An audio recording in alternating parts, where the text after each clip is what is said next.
උට්ඨානවතු සතිමතු සුචිකම්මස්ස නිසම්මකාරිනෝ සංඤතස්සච ධම්ම ජීවිනෝ අපමත්තස්ස යසෝභි වඩ්ඩති. අද මේ පින්නතුන්ට ධර්ම දේශනාව සිදු කරන්නට මම මාතෘකා කරගත්ත ගාථා රත්නයයි මුලින් සිහිපත් කරන්නට යෙදුනේ.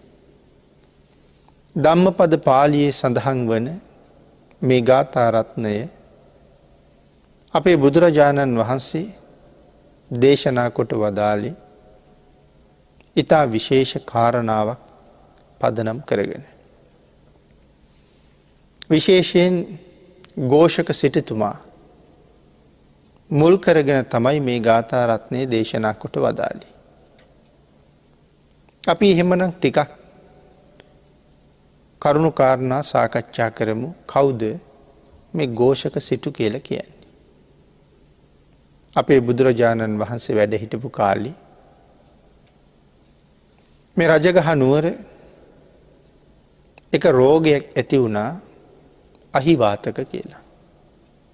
අහිවාතක කියලා කියන්නේ සර්ප විස වගේ විසක් වාතයෙන් මුසු වෙලා යනවා. යම් ගෙදරකට මේ රෝගය වැළඳුනොත් ඉස්සරලාම ඒ ගෙදර ඉන්න කුඩා කුඩා සත්තු මැරෙනවා. අවසානෙට මිනිසයන්ට මේ රෝගය වැළඳෙනවා. ඉතින් මේ සිටු පවුලේ සිටුතුමාට සිටු දේවියටත් මේ රෝගී වැළඳුණා. මේ දෙපළට හිටියා ටිකක් ලාබාල වයසේ පුතෙක්. Tamanට රෝගී වැළඳුන බව දැනගත්තාම මේ මව්පියෝ දෙන්න හඬමින් වැළපෙමින් පුතාට කතා කරලා කිව්වා මේ රෝගේ වැළඳුන කෙනෙක් බේරෙන්නේ නැහැ. මේ රෝගයෙන් බේරෙන්න නම් තාම රෝගේ නොවැළඳුන කෙනෙක් ඉන්නවනම් ගෙදර බිත්තියක් පෙරලගෙන යන්න ඕනේ. එහෙම ගිහිල්ලා ජීවිතේ බේරගන්න පුළුවන් කියලා. ඒ විදිහට පුතා ගෙදරින් පිටමං කළා. හැබැයි සඳහන් කළා පුතේ අපි ඒකාන්තයෙන් මැරෙනවා. අහවල් තැන්වල මගේ ධනෙ නිදන්ගත කරලා තියෙනවා. සුදුසු කාලේ උඹ ඇවිල්ලා මේ ධනෙ අරගෙන සැපසේ ජීවත් වෙන්න කියලා. මේ කුමාරයා වසර 12කට විතර පස්සේ ආපහු තමන් ජීවත් වුණ ප්‍රදේශයට ආවා. තාත්තා ධනෙ සංගවලා තියෙනවා කියපු තැන් ගිහිල්ලා විපරම් කරලා බැලුවා. ඒ තැන්වල ධනෙ තියෙනවා. නමුත් හරීම ඥානවන්තයි. කල්පනා කළා මම ගමෙන් ප්‍රදේශයෙන් යනකොට මම ඊටා ලාබාලයි. දැන් ශරීරයේ උස් මහත් වෙලා, රැවුල වැවිලා, කෙස් වැවිලා. දැන් මේ ප්‍රදේශයයි මම අඳුරන්නේ නැහැ. හදිස්සියේ මේ ධනෙ ගොඩ අරගෙන මම ජීවත් වෙන්න පටන් ගත්ත සැපසේ මම නිදන් ගොඩගත්ත හොරෙක් බවට පත් වෙලා රජුරුව ළඟට පමුණුවලා දඬුවම් නියම කරලා කරදර ගොඩකට ලක් වෙන්න පුළුවන්. ඒ නිසා ඒ ධනෙ එසේම තිබුණාවි. සුදුසු කාලේ මට ඒ ධනෙ ලැබෙයි. එතෙක් ඉවසන්න ඕනේ කියලා කල්පනා කළා. දැන් ජීවත් වෙන්න ක්‍රමයක් නැහැ. කුලී වැඩක් හොයාගෙන යනකොට මේ කුලී වැඩ කරන මිනිස්සු ඉන්න වීදියේ මිනිස්සු මෙයාට කුලී වැඩක් දුන්නා. එතකොට මේ පුජ්‍යලයට කුලී වැඩක් දුන්නේ කුලීකාරයෝ. මොකද්ද වැඩේ? කුලියට වැඩ කරන මිනිස්සුන්ට පාන්දරම අවදි කරවන එක. ගැල් බඳින අයට ගැල් බඳින්න, උයන පිහින අයට උයන්න පිහින්න, තවත් නොයෙක් කර්මාන්තවල නිරත වෙලා ඉන්න අයට අවදි කරන්න තමයි තියෙන්නේ. ඒ වෙනුවෙන් කුලීකාරයෝ මෙයාට ඊටාම කුඩා නිවසක් දුන්නා. දැන් ඒකේ ජීවත් වෙමින් මෙයාට සුළු මුදලක් හම්බ වෙනවා පඩියක් හැටියට. ඒක ලබාගෙන කුලීකාරයන්ට අවදි කරමින් ජීවිකාව ගත කළා. කුලීකරුවන්ට උදේම මෙයා අවදි කරන්න කෑ ගහන්න හඬ බිම්බිසාර රජුරවන්ට ඇහෙනවා. මේ ශබ්ද ශාස්ත්‍රයේ පිළිබඳව රජුරු මනා දැනුමක් තියෙන විශේෂඥයෙක්. එක එක්කෙනාගේ හඬ අනුව අනාවැකි කියන්න පුළුවන්. රජ්ජුරුව දවසක් සඳහන් කළා ඔය හඬ කාගෙද. ඔය හඬ ඇහෙන පුද්ගලයා කෑගහන පුද්ගලයා මහ ලොකු ධනපතියෙක් කියලා සඳහන් කළා. රජ්ජුරුව එහෙම කියහම රාජපුරුෂයෝ හොයලා බැලුවා.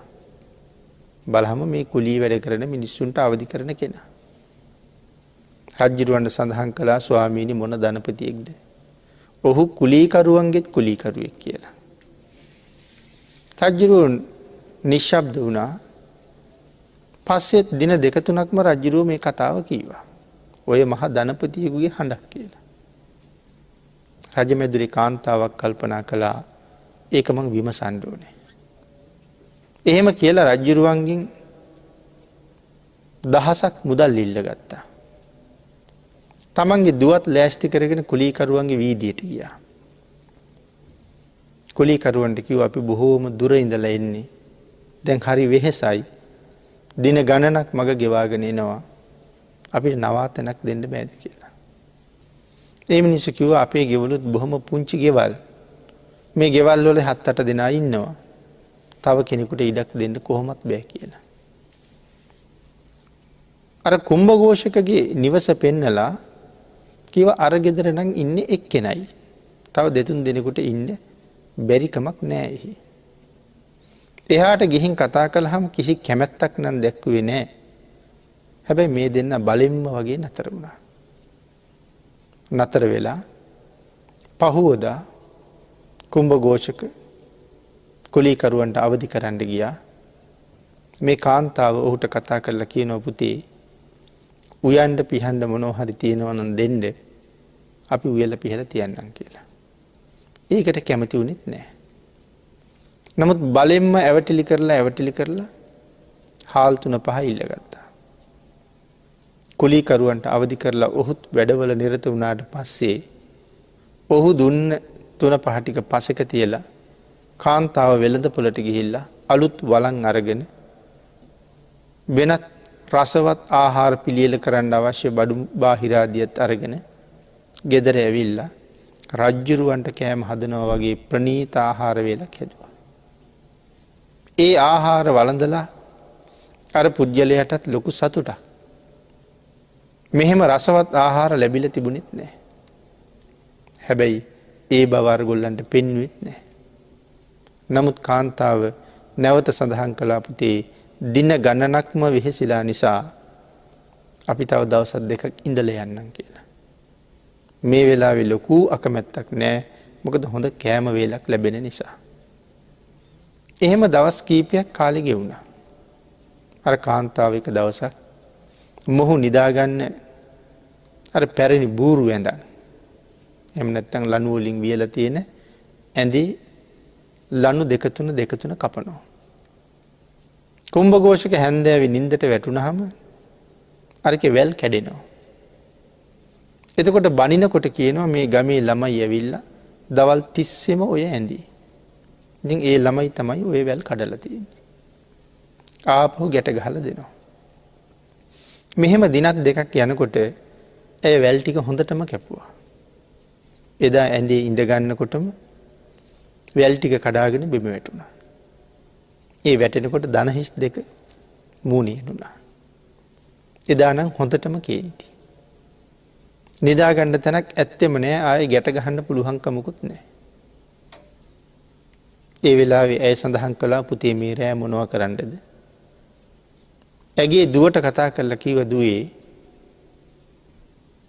මේ උඹේ අයියටත් නිදා ගන්න තැනක් දීපන් කියලා.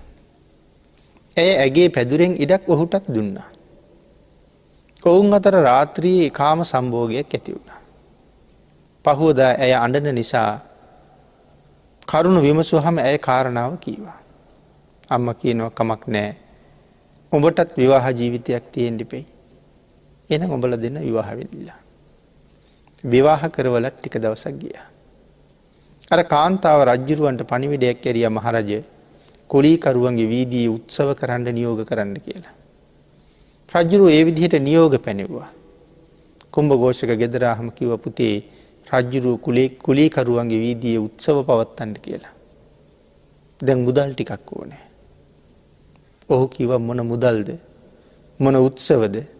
මේ යන්තම් හම්බෙන සොච්චම් මුදලෙන් ජීවත් වෙන්න කියලා. අර කාන්තාව කියනවා පුතේ රාජ ආඥාව.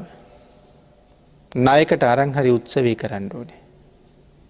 ණය පස්සේ ගෙවමු කියලා. ඔහු හිමීටම ගිහිල්ලා තාත්තා හංගවපු කහවණු වලින් කහවණු කීපයක් ගෙනල්ලා ඇයට දුන්නා. ඇය උත්සවයට අවශ්‍ය දේවල් තමන්ගේ මුදලින් සම්පූර්ණ කරලා අර කහවණු රජ්ජුරුවන්ට යවනවා. මෙහෙම අවස්ථා කීපයක් කළා. එක දවසක් රාජපුරුෂයෝ මොහු අත්අඩංගුවට ගත්තා. අර කාන්තාව කෑ ගහලා රාජපුරුෂයන්ට බැනලා බෑනගේ නිර්දෝෂී බව කියලා අන්තිමට කියනවා කමක් නෑ පුතේ. රාජාඥාවනි රජමාලිගාවට යන්න අපිත් එන්නම් කියලා. මොහු රාජපුරුෂයොත් එක්ක පිටත් කරලා ඇය දුවත් එක වෙනත් පාරකින් ඉක්මනට රජමැදුරට ගිහිල්ලා වෙනද වගේ නාගෙන පිරිසිදු වෙලා අලුත් ඇඳුම් ඇඳගෙන ආභරණ පැළඳගෙන රාජමාලිගාවේ හිටියා. රජ්ජුරුව මේ කැඳවපු පුරුෂයාගෙන් ඇහුවා මේ තරම් ධනයක් සංගවලා තියාගෙන ඇයි ওই විදිහට ජීවත් වෙන්නේ කියලා. මොහු බැගෑපත් වෙලා කිව්වා මහරජය ධනයක් තියෙනවා නම් මං කුලී වැඩ කරන්නේ කියලා. දෙතුන් පාරක් කරුණු නොකියන නිසා රජ්ජුරුව තමන් ළඟ තිබිච්ච කහවණු ටික ගෙනල්ලා පෙන්නලා ඇහුවා මේවා කාගේද කියලා. ඔහුට කට උත්තර නැතුව ගියා. වටපිට බැලුවා. බලහම දැක්කා අම්මයි දුවයි දෙන්නත් රජමැදුරේ හොඳට ඇඳලා පැළඳලා ඉන්නවා. ඔහු කල්පනා කළා මේ කාන්තාවගේ උපායට මං අහු වුණා. දැන් මට පිළිසරණක් නැහැ. ඒ වෙලාවේ සඳහන් කළා මහරජය මේ කහවණු මට අයිතියි. දැන් ඉතින් මට පිළිසරණක් නැහැ. දැන් මම වංචාකාරයෙක් වෙයි. රජුරෝ සඳහන් කළා ඔබට කොහොමද පිළිසරණක් නැත්තේ? ඔබට පිළිසරණක් හැටියට මම ඉන්නවා මදිද කියලා ඇහුවා. ඒ වෙලාවේ සඳහන් කළා මහරජය මට දැන් ඔබ වහන්සේ විතර තමයි තියෙන සරණ කියලා. රජුරෝ කරුණු කාරණා අහලා ඒ ධනෙ ඔක්කොම රජමැදුරට ගෙන්නගෙන රටවැසියන්ට ඒ බව දන්වලා මොහුට සිටු තනතුර දුන්නා. විශාල ධනස්කන්ධයක උරුමකාරී. සිටු තනතුර දුන්නා විතරක් නෙමෙයි රාජකුමාරිකාවක් විවාහ කරලා දුන්නා. සිටු මාලිගාවක් තනලා දුන්නා.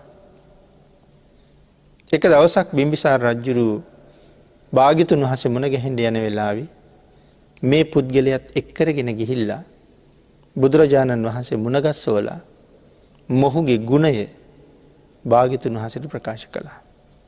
මේ තරම් ධනයක් සංගවගෙනත් නිහතමානීව කටයුතු කරපු හැටි. ආන්ගේ කාරණාව රජුරු සඳහන් කළාට පස්සේ තමයි මෙන්න මේ ගාථා රත්නය අපේ බුදුරජාණන් වහන්සේ දේශනා කොට වදාළේ. ඒ නිසා මෙහි සඳහන් කළා යසස කීර්තිය මනාව වැඩෙන පුජ්‍යලයන්ගේ හැබෑ ස්වභාවය පිළිබඳවයි මේ ගාථාවේ සඳහන් කරන්නේ. ගාථා රත්නයේ සඳහන් වන ධර්ම කාරණාවත් මේ උදාහරණයත් එක්ක අපි සාකච්ඡා කරමු. උට්ටාන වතෝ සතිමතු. පින්නතනි මෙතන උට්ටාන වතු.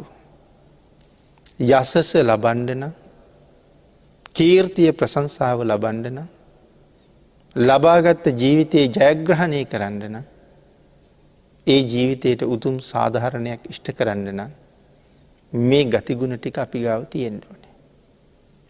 පළමුවෙන් සඳහන් කළේ උට්ටානවතු.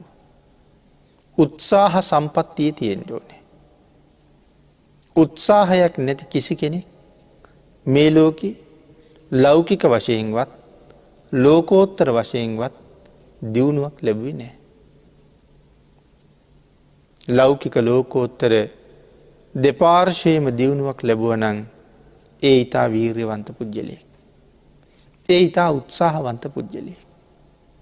ඒ නිසා උට්ටානවතු උත්සාහය පිළිබඳව කරුණු ධර්මයේ තුල බොහෝසේ ගැඹුරින් පැහැදිලි කරලා තියෙනවා. පිළිතුරේ මෙතන සඳහන් කරාම ඉස්සරලාම තමන් ගාව තියෙන මේ කම්මැලිකම හැම කෙනෙක්ම නැති කරන්න ඕනේ. ඒ උදේ අවදි වෙන තැන ඉඳලම පවත්වන්න ඕනේ. ඒ නිසා සඳහන් කළා උදේම අවදි වෙන්න ඕනේ කියලා. දහවල් වෙනකන් නිදාගන්න පුද්ගලයෙකුගේ ජීවිතය හරි අසාර්ථක ජීවිතයක්. ලැබිච්ච ජීවිතයෙන් ප්‍රයෝජන ගන්න බැරි වෙච්ච කෙනෙක්. සාමාන්‍යයෙන් කෙනෙක් දවසකට පැය 8ක් විතර නිදා ගන්නව වුණා. අවුරුදු 60ක් විතර ඔහු ජීවත් වෙනවා නම් දවසකට පැය 8ක් නිදිනවා නම් අවදියෙන් ජීවත් වෙලා තියෙන්නේ අවුරුදු 30ක් විතර. ඊටු 30ම නිදියලා තියෙන්නේ. නින්ද කියන්නේ ජීවිතේ වඳ බව. කිසිම දෙයක් කරගන්න බැරි, කිසිම ප්‍රයෝජනයක් ගත්තේ නැති, කිසිම ලාභයක් ලැබුවේ නැති කාලයක් තමයි නින්ද කියලා කියන්නේ. බුද්ධ ආදී මහෝත්තමයන් වහන්සේලා නින්ද ඊටාම ප්‍රතික්ෂේප කරලායි තියෙන්නේ. අගේ කරන්නේ නැහැ නින්ද පිළිබඳව.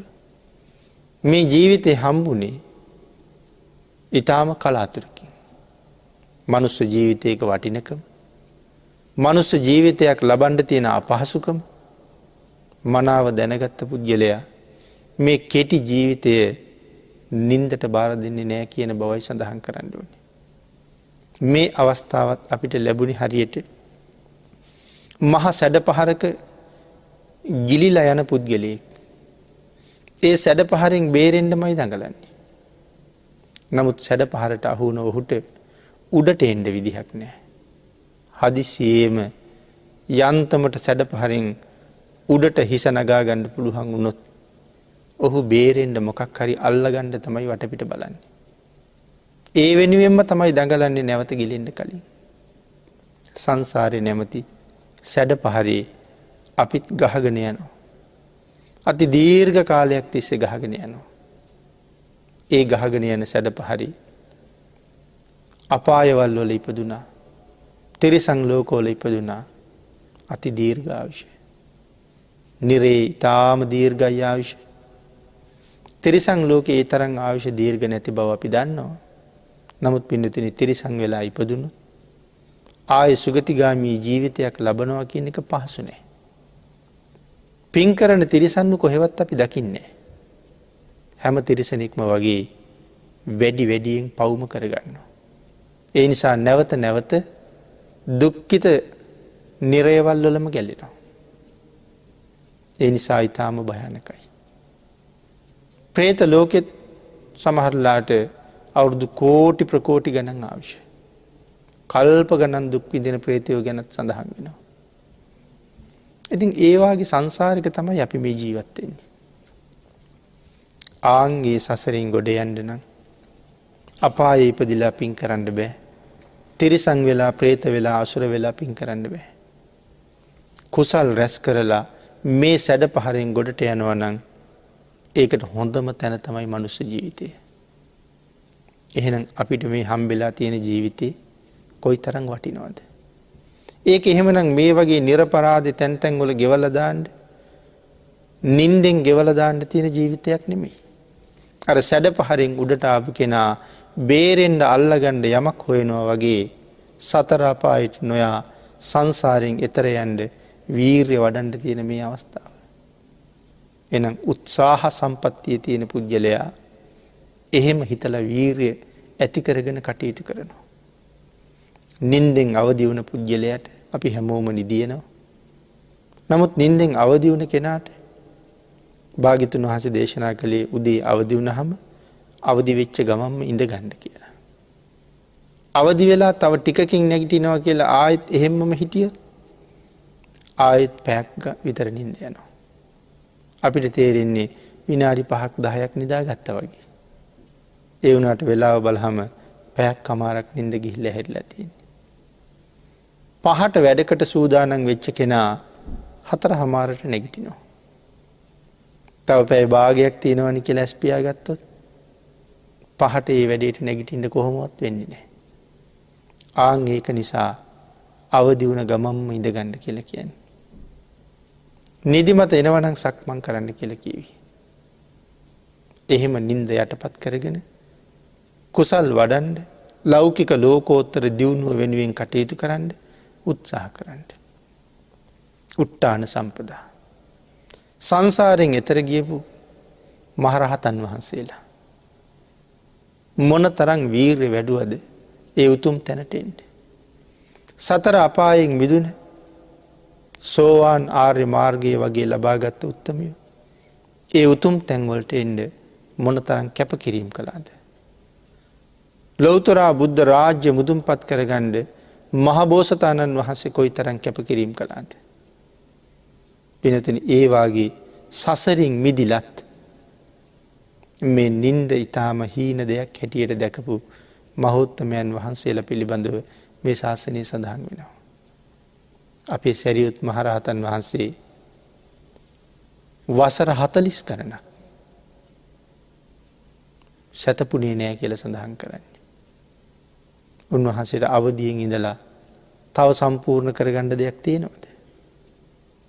එහෙම නැතත් උන්වහන්සේ අවදියෙන්ම ඉඳලා තියෙනවා. ඒ වාගේ නිදි නොලැබූ ආර්යයන් වහන්සේලා ගැන අපේ ධර්මයේ සඳහන් කරනවා. සසරින් මිදුන උත්තමයෝ ඒ විදිහට කටයුතු කළා නම් සසර අතරමං වෙච්ච අපි මාවත හොයාගන්න කොයිතරම් උත්සාහවත් විය යුතුද කියන කාරණාව අපි හිතන්න ඕනේ. උට්ටානවතු සතිමතු හොඳ සිහියක් තියෙන්න ඕනේ. මොනවා පිළිබඳවද සිහි තියෙන්න ඕනේ? කුසල් සහ අකුසල් පිළිබඳව. මේ දේවල් අකුසල්. හැම වෙලාවෙම අකුසලයේ පිළිබඳව සිහියෙන් ඉන්න ඕනේ. සිහි නැති හැම මොහොතකම අකුසලයක් වෙන්න තියෙන ඉඩම තමයි වැඩි. සාමාන්‍ය සමහර කෙනෙක් පැයක් කතා කළොත් පිරිසක් එක්ක එතන ඒ පුද්ගලයා බොරු කීයක් කියනවද? කේලම් කීයක් කියවෙනවද? හිස් වචන මොනතරම් ප්‍රකාශ කරනවද? නමුත් මේ කියන දේවල් මොනතරම් අකුසල්ද කියන කල්පනාවක් ඇත්තෙම නැහැ. සාමාන්‍ය සමාජය ඇසුරු කරනකොට අපිට හොඳට තේරෙනවා. සිහි නැති නිසා මුසාවාදා, පරුසා වාචා, පිසුනා වාචා, සම්පප්‍රලාපා. පැයක් ඇතුළත මේ දේවල් කොච්චරකින් ඕවා පිරිසිදු වෙනවද? සිහි නැති නිසා. සමහරලාට ප්‍රාණඝාත කරනවා. ඒක ප්‍රාණඝාතයක් කියන කල්පනාවක් නෑ.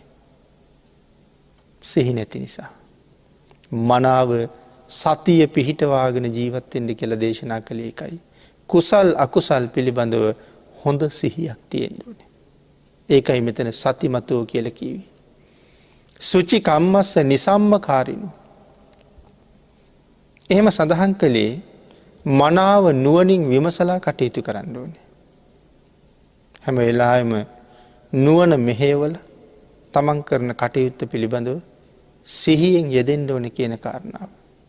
පින්නතුනි, කෙනෙකුගේ රෝගයකට බෙහෙත් කරන වෛද්‍යවරයෙක් රෝගියාගේ රෝග නිදානේ හරියටම හොයාගත්තොත් ඒ රෝගේ නිට්ටාවටම ඔහු ඉක්මනට සුව කරනවා. රෝග නිදානේ දන්නේ හින්දා. ආන් ඒ වාගේ අපිත් කටයුතු කරනකොට හැම කාරණාවක් පිළිබඳවම මනා නුවණින් විමසලා කටයුතු කරන්න පටන් ගත්තොත් අපිටත් අපේ හැම කටයුත්තක්ම ඊටා නිවැරදිව සම්පූර්ණ කරන්න පුළුවන් වෙනවා. ඒ නිසා නුවණ මෙහෙवला කටයුතු කළ යුතුයි කියන එකයි සුචි කම්මස්ස නිසම්මකාරිනෝ. මෙතන සුචි කියලා කිව්වේ පිරිසිදු කියන එකයි. සුචි අසුචි කියලා දෙකක් ලෝකේ තියෙනවා. අසුචි කියලා කියන්නේ අපිරිසිදුයි කියන එක. සුචි කියලා කියන්නේ පිරිසිදුයි කියන එක. සුචි කම්මස්ස. එහෙනම් පිරිසිදු ක්‍රියාකාරකම් තියෙන්න ඕනේ. පිරිසිදු කර්මාන්ත තියෙන්න ඕනේ. එතන පිරිසිදුයි කියලා කිව්වේ අකුසලයෙන් වැළකීලා කියන එකයි. මනාව නුවණ මෙහෙයවන නිසා කුසල් අකුසල් හඳුනගෙන නිවැරදි ක්‍රියාකලාපයේ මනාව යෙදෙනවා කියන කාරණාව. ඊළඟට සඳහන් කළා සංයතස්සච ධම්මජීවිනෝ. සංයතස්සච මනාව දමනය වෙච්ච ජීවිතයක්. මනාව දමනය වුණා කියලා සඳහන් කරන්නේ. කයයි වචනයයි සීලයෙන් දමනය කරනවා. අපිට සීලයෙන් දමනය කරන්න පුළුවන් කය වචනය විතරයි. කයෙන් කරන වැරදි වචනයෙන් කරන වැරදි. මනාව සිල්හි පිහිටපු කෙනා කයෙන් වැරදි කරන්නෙත් නෑ වචනයෙන් වැරදි කරන්නෙත් නෑ. මොකද එවන් වැරදි කරන්නේ නෑ කියලා ප්‍රතිඥ්ඥාවක් දීලයි තියෙන බුදුරජාණන් වහන්සේට. අපි මුලින් සඳහන් කලානි සිහියෙන් කටයුතු කරන්න ඕන කියලා. එහෙම සිහි නොතිබුණ හම කවුරු ළඟද ප්‍රතිඥ්ඥාව දුන්න කියන එකවත් සිහිනෑ. භාග්‍යතුන් වහන්සේටයි පොරොන්දු වෙලා තියෙන්නේ ප්‍රාණඝාත කරන්නේ කියලා. පස් පවින් වලකිනවා කියලා. නමුත් තමන්ගේ වාසියට තමන්ගේ ලාභයට ඕන තරම් පස් පව් කරන්න සූදානන් වෙනවා. එනම් සංයතස්සට දැමුණ බවක් නෑ. කයෙන් දමනය වෙලා නෑ වචනයෙන් දමනය වෙලත් නෑ. කයෙන් දමනය නූන නිසා ප්‍රාණඝාතත් කරනවා අදත්තාදානත් හොරකමත් කරනවා වැරදිකාම සේවනයත් කරනවා. වචනය දමනය කරල නැති නිසා මුසාවාදාදී පාපකර්මත් කරනවා. කයේ දමනය නැති නිසා සුරාපානයවාගේ දේවලුත් කරනවා. හැබැයි පිඩතන සිල් රකින්ඩ තීරණය කරපු කෙනාට යහපත් විදිහට ජීවත්වෙනවා කියල තීරණය කරපු කෙනාට මේ අකුසලයන් හැම වෙලාම කරදරයක්. අකුසලයන් හැම වෙලාම මලයක්. මලයක් යම් තැනක බැඳිලන ඒ බැඳුන දේ විනාශ කරලා දානවා.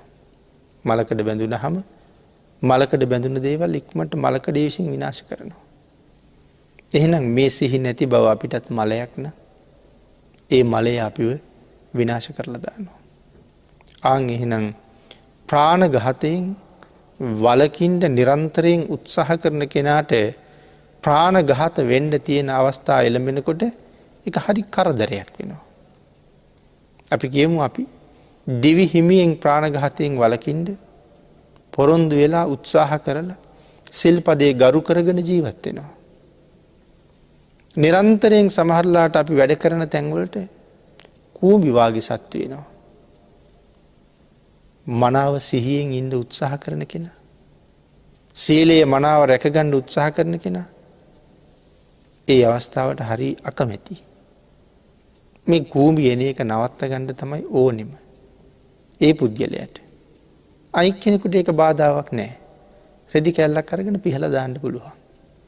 හැබැයි ඔහුට කල්පනාවක් නෑ රෙදි කෑල්ලෙන් පිහිනකොට මේ අයි කොච්චර මැරයිද කියලා. නමුත් සිල් රකින්ඩ උත්සාහ කරන කෙනා රෙදි කෑල්ලින් පිසිය යුතු වනාට හරි අකමැති බයයි රෙදි කෑල්ලට මැරයිද කියලා. එතකොට ඔන්න කය දමනය කරගණ්ඩ සූදානන් කෙනාට ඒ සත්තු නිතරම එන එක කරදරයක්. එනම් ඒවාගේ හැමදේම ගැන හිතල බලන්නකු. සිල් රකින්ඩ හදන කෙනාට සිල් කැඩින්ඩ අවස්ථාවක් කෙනවන ඒ කරදරය. නිතරම ගෙදරට සරපයෝයනවා. හැම වෙලාම අල්ලලාගෙන හිල්ල දානවා. ගෙනහිල්ල දාණ්ඩ දාණ්ඩ අයනවා. ඉතින් ආය නොෙන්ඩ නං මරන්ඩ ඕන කියල හිතෙනවා. නමුත් දැන් නිතර නිතර මේ සතායන එක වදයක් වෙලා තියෙන්නේ මොකද සිල් පදේ හානි කර ගණ්ඩද වෙන්නේ. ආං ඒ වගේ මනාව කය දමනය කරගණ්ඩ උත්සාහ කරන අය ඒ අවස්ථාව බිඳගණ්ඩ යෙදෙනකොට යම් කටයුත්තක් ඒක ඔහුට වදයක්.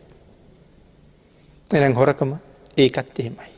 වැරදි කාමසේවනය සීලෙහි පිහිටන්ඩ උත්සාහ කලා නං යම් කාන්තාව සිල් මත සංවරවෙන්ඩ උත්සාහ කරනවා නං යම් කාන්තාව ඇයට රාග චිත්තය ඇවිල්ල එහෙම බලපෑම් කරන එක හැම වෙලාම එක ඇයටම වදයක්. යම් පුරුෂයෙක් සිල් මත හික්මෙන් උත්සාහ කරනවා නං රාග සිතුවිලි ඇවිල්ල නිතරම බලපෑම් කරනවා නං ඒ ඔහුට වදයක්. ආං ඒ නිසා මනාව දමනය කරගත්ත පුද්ගලයා. මොනවද? කයයි වචනයයි. දමනය කරන්න පුළුවන් වෙන්නේ සීලයෙන්මයි. හැබැයි හිත සීලයෙන් දමනය කරන්න බෑ. මොකද අපි ප්‍රාණඝාත අතින් පයින් නොකලට හිතින් ද්වේෂය ඇවිල්ලා මරන්න තියෙන්නේ කියලා අපිට හිතෙනවා. ගහන්න තියෙන්නේ කියලා අපිට හිතෙනවා. මේක හොරා ගන්න ඕනේ කියලා හිතෙනවා.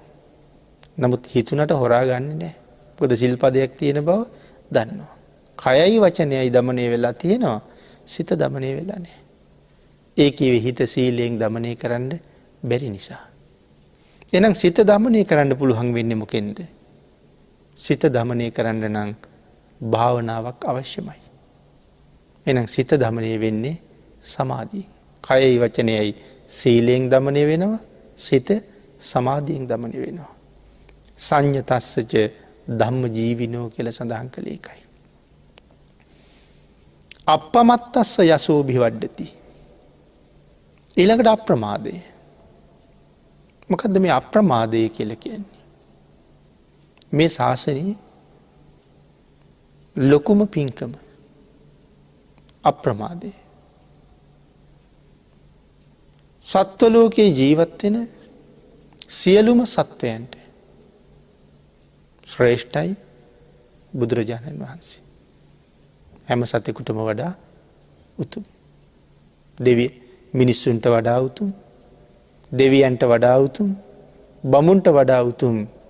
මිනිස්සුත් දෙවියොත් බ්‍රහ්මයොත් බුදුරජාණන් වහන්සේ ළඟ දැනගන්නවා. ඒ සියලු දෙනාටම වඩා උතුම් නිසා. එතකොට පින්කම් කරන අපි අපේ ලෝකේ පින්කම් අතර උතුම්ම පින්කම මොකක් වෙනවද? පින්නතුනි, උතුම්ම පින්කම වෙන්නේ අප්‍රමාදය. ඒ කාරණාවට තව උදාහරණයක් දැක්වුවා. කැලේ ඉන්න සත්තුන්ගෙන් ලොකුම පිය සටහන තියෙන ඇතාට.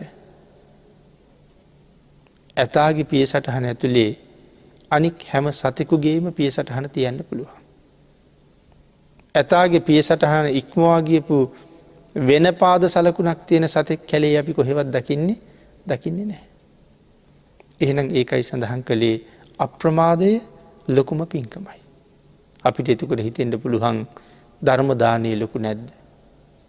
සංඝසතු දාන ලොකු නැද්ද? කටින පින්කම් ලොකු නැද්ද? විහෙර විහාර හදලා පූජා කරන එක ලොකු නැද්ද? මේ වගේ නොයෙක් දේවල් හිතෙන්න පුළුවන්.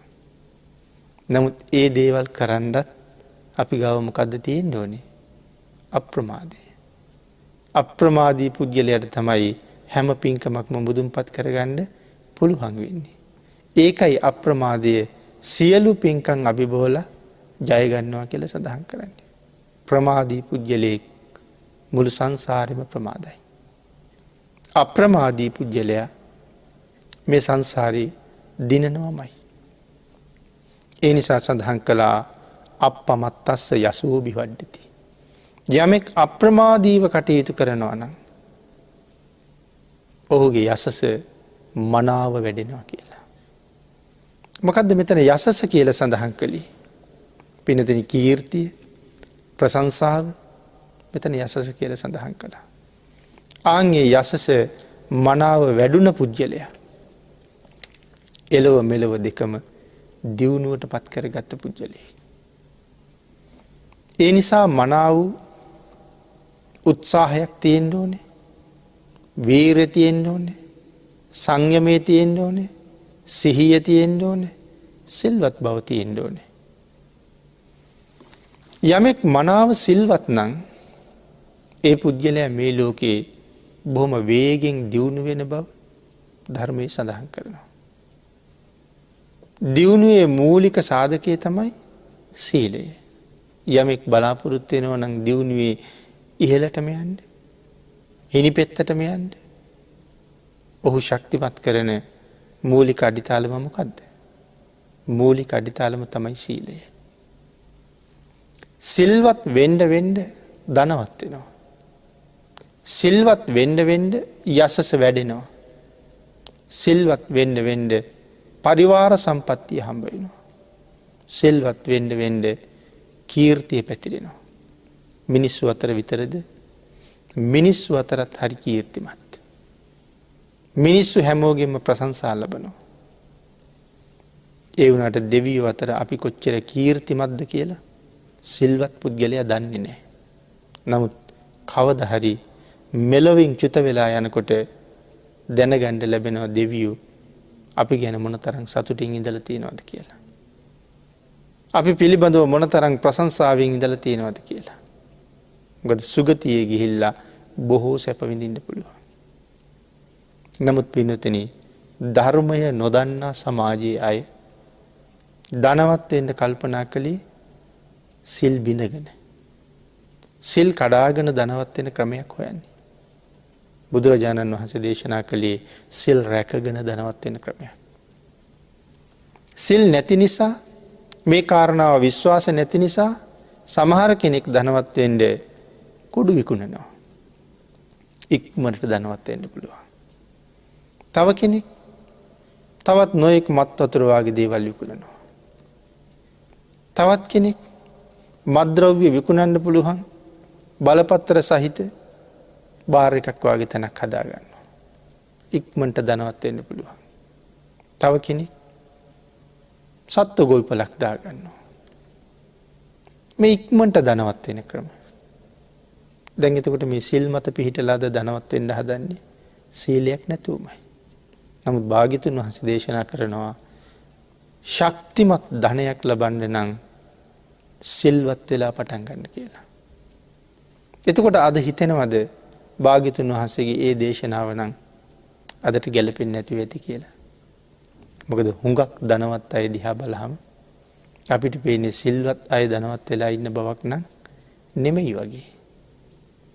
සමහරලාට මිත්‍යා දෘෂ්ටික අය මේ තරම් ධනවත් වෙලා ඉන්නේ සිල්වත් හින්දාද කියලා අපිට හිතෙනවා. පින්වතුනි මේ ජීවිතේ සිල් නැහැ. හැබැයි ඒත් මිනිස්සු මිත්‍යා දෘෂ්ටික නමුත් බුදුරජාණන් වහන්සේගේ ධර්මය බෞද්ධ කියලා ජන වර්ගයකට විතරක් සීමා වෙච්ච දහමක්ද? මේ දහම හැබැවින්ම බෞද්ධ කියලා පිරිසකගේ දහමක් නෙමෙයි. බුදු පියාණන් වහන්සේ බුද්ධත්වයේ ලබන කාලේ බෝසතාණන් වහන්සේ බෞද්ධ කියලා ජන කොටසක් ලෝකෙ කොහෙවත් හිටියද? ඒ කාලේ බෞද්ධයෝ ලෝකෙ කොහෙවත් හිටියේ නැහැ. ලෞතර බුද්ධ රාජ්‍ය ලබාගෙන මේ සංසාරේ හැබෑ ස්වභාවය මේ ජීවිතවල හැබෑ ස්වභාවය භාග්‍යතුන් වහන්සේ ලෝකෙට කියලා දුන්නා. මිත්‍යා දෘෂ්ටික ආගම් 62ක් විතර තිබුණා. මිනිස්සු මේකෙන් ඒකට මාරු වෙවි එහාට මෙහාට ගියා. මේ තිබිච්ච දර්ශන එකකටවත් කැමති නැති කෙනෙක් තවත් දර්ශනයක් පිහිටව ගත්තා. එහෙමනේ දෙසට මිත්‍යා දෘෂ්ටි නැති වුණේ. භාග්‍යතුන් වහන්සේ ඒ සියලු මිත්‍යා දෘෂ්ටීන් බිඳගෙන සම්මා දිට්ඨිය දේශනා කළා. ඒ නිසා සසරින් මිදෙන මඟ මොකක්ද කියලා හොයා ගියපු මිනිස්සුන්ට බුදුරජාණන් වහන්සේගේ ධර්මය අහපුවාම මේක තමයි සංසාරයෙන් මිදෙන නියම මාර්ගය කියලා තේරිච්ච අය බුදුරජාණන් වහන්සේ ළඟට ආවා. ඒ මිනිස්සු බුදුන් සරණ ගියා. එදා ඉඳලා බුදුන් සරණ ගියපු අය බෞද්ධයෝ බවට පත් වුණා. එහෙම නැතුව බුදුරජාණන් වහන්සේ පහළ වෙච්ච කාලේ බෞද්ධ කියලා කොටසක් හිටියේ නැහැ. එතකොට මේ ධර්මය සියලු දෙනාටමයි. පිළිගත් අය බෞද්ධයෝ බවට පත් වුණා. නමුත් නොපිළිගත් අය ඒ අයටත් මේ ධර්ම එහෙමම තමයි. දුක්ඛ සත්‍ය කියලා දේශනා කරාම බෞද්ධයන්ට විතරද දුක තියෙන්නේ? අන් හැමෝටම දුක තියෙනවා. සමුදය කියලා දේශනා කරාම, නිරෝධ කියලා මාර්ග කියලා චතුරාර්ය සත්‍ය පැහැදිලි කරාම අපිට විතරද ඒක සාධාරණ? මේ ලෝකේ සියලු දෙනාටම සාධාරණයි. ඒ නිසා අද මිත්‍යා දෘෂ්ටික නමුත් පෙර බුද්ධ ශාසන හේතු කරගෙනම සිල් රැකලා තිබුණ නිසායි ඔවුන් මනුස්ස ජීවිත ලැබලා තියෙන්නේ. අපේ පින්නතුන් හොඳට බණ අහන නිසා මනුස්ස ජීවිතයක් ලබන්න විශේෂයෙන් කළ යුතු පින්කම මනාව සිල් රකින්න එකයි කියන එක දැන් හොඳට දන්නවා. එහෙනම් පෙර සිල් රැකපු නිසායි අද මනුෂ්‍ය ජීවිතයක් ලබලා තියෙන්නේ. එදා සිල් රැකගෙන බුද්ධ ආදී මහෝත්තමයන්න් වහන්සේලාට නොඑක් ආර්යයන් වහන්සේලාට දන් දීපු නිසා ඒගොල්ලෝ මනා භෝගස්කන්ධයක්ද අද ලබලා තියෙනවා. හැබැයි නිවන් දක්නා ಜಾති දක්වා සම්මා දිට්ඨික වන්නේම්වා කියන උතුම් ප්‍රාර්ථනාවල් නොතිබිච්ච නිසා මිත්‍යා දෘෂ්ටිකව ඉපදිලා තියෙනවා. නමුත් මනුෂ්‍ය ජීවිතයක් ඒ වුණාට පෙර හොඳට දන් දීලා නිසා ධන සම්පතුත් ලැබිලා තියෙනවා. ඒ පෙර පින් ඇති බව නිසායි එහෙම ලැබිලා තියෙන්නේ. පුබ්බේච කත පුඤ්ඤතා. පෙර කරන ලද පින් ඇති බව. නමුත් මෙදා පින් කරන්නේ නැහැ. ඒ නිසා වේගෙන් පිරිහෙනවා. පෙර කුසල් වල ශක්තිය තියෙන නිසා තාමත් පිරිහෙනවා කියලා අපිට පේන්නේ නැහැ. නමුත් කොයිතරම් පිරිහිලාද මරණයත් එක්කම සුගතියක යයි කියලා හිතනවද? මරණයත් එක්කම අති භයානක සතර අපායේ කොහේ හරි තැනක ආය අවුරුදු කෝටි ප්‍රකෝටි ගණන් දුක් විඳින්න සිද්ධ වෙනවා. ආන් ඒකෙන් මිදෙන්නයි සඳහන් කළේ සිල්වත් වෙන්න එදාටයි හැබෑම ධනවත්කම තියෙන්නේ. මෙතන ධනවත්කම කියලා කිව්වේ මේ සල්ලි රන් රිදී මුතු මැණික් වලට විතරක් නෙමෙයි. ලෞකික ධනයයි ලෝකෝත්තර ධනයයි දෙකම. ලෞකික ධනයෙන් අපි මෙහි ජීවත් වෙනවා. ලෝකෝත්තර ධනයෙන් මැරිලා ගිහිල්ලා ඊළඟට සුගතියක් හොයාගන්නවා. මෙහි හම්බ කරගත්ත ලෞකික සම්පත් ඔක්කොම මෙහි දාලා යනවා. නමුත් මම හොයාගත්ත පුණ්‍ය ධර්මයන් ටික කාටවත් දෙන්නේ නැතුව මම අරගෙන යනවා. ඒ මම කරන ලද පින් මැරිලා මම එනකන් පිළිගන්න බලාගෙන ඉන්නවා. භාග්‍යතුන් වහන්සේ මේ කාරණාව දේශනා කළානේ. බොහෝ දුර රටක ජීවත් වෙලා ඉඳලා එන අපේ නෑදෑයෙක් එනකන් පිළිගන්න අපි මග බලාගෙන ඉන්නවා වගේ අපි විසින් සිද්ධ කරන ලද කුසල ධර්මයන් මැරිලා අපි එනකන් පිළිගන්න බලාගෙන ඉන්නවා. ඒ සුගතියට වෙලා අපි සුගතියේ අප්‍රමාණ සැප සහිත තැන්වල උපද්දවන්න. එනම් සඳහන් කළා මනාව සිල් රකින්න පුජ්‍යලයට මහත් වූ භෝගස්කන්ධයක් වැඩෙනවා, මනා යසසක් වැඩෙනවා කියලා. සඳහන් කළා මනාව සිල්වත් නම් මහත් වූ භෝගස්කන්ධයක් ලැබෙනවා, කල්යාණ වූ කීර්ති ශබ්දයක් පැතිරෙනවා, හොඳට ධනෙ හම්බ වෙනවා, හැමෝම අතර ප්‍රසිද්ධියටපත් වෙනවා, පිරිස මැදට නොබියව යන්න පුළුවන් ශක්තියක් ලැබෙනවා, කවුරුවත් ගාවට යන්න බයක් නැහැ, මොන ප්‍රභූ පිරිසක් අතරට යන්නවත් බය නැහැ. එයි කාටවත් මට කරන්න චෝදනාවක් නැහැ.